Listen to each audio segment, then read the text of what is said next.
It was an annual meeting of industrialized nations that U.S. President Donald Trump appeared to not want to attend. This year's G7 summit was held in the small rural town of La Malbaie, Quebec, and Trump spent less than 24 hours on Canadian soil. And in a news conference before he left, Trump did not back down on some of his most controversial recent statements on international trade. It's going to change. I mean, it's not a question of, I hope it changes. It's going to change 100%. And tariffs are going to come way down because people cannot continue to do that. We're like the piggy bank that everybody's robbing, and that ends. The two-day conference brought together leaders from Canada, France, Germany, Italy, Japan, the UK, and the United States. Trump denied that there was tension between nations, although this photo tweeted out by Angela Merkel's staff might suggest otherwise. When the president was late to a working breakfast this morning to discuss gender equality and the empowerment of girls and women, Canada's ambassador to France had to start her remarks again.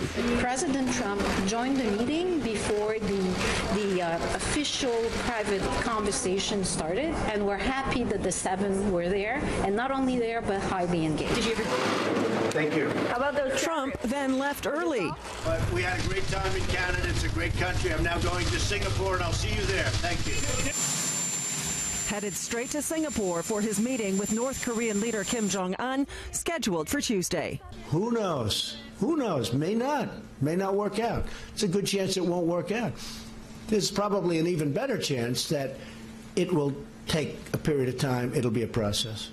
We have to get denuclearization. We have to get something going. We really think that North Korea will be a tremendous place in a very short period of time. One of the working sessions Trump missed focused on cleaning up the world's oceans, specifically on finding ways to divert the 8 million tons of plastic that wind up in our oceans every year. And though there were some acrimonious comments made by Donald Trump leading up to the summit, even calling Justin Trudeau indignant, the Prime Minister said differences were put aside to get the job done. This is what a G7 is supposed to be about. All of us pulling together and doing things that matter for our citizens and for the world. And on that, this was certainly a success. One of the contentious issues to come out of this year's G7 was the suggestion by Donald Trump to reinstate Russia into the group of nations. Russia was booted out back in 2014 when it annexed Ukraine's Crimea. The call to let Russia back in was flatly rejected by Canada.